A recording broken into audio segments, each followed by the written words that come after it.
and God of glory, on thy people pour thy power.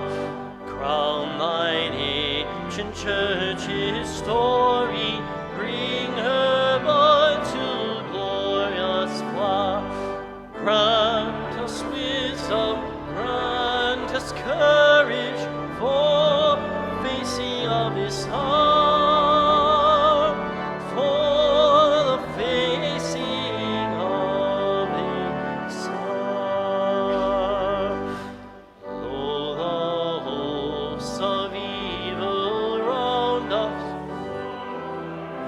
assail his ways, fears and doubts too long have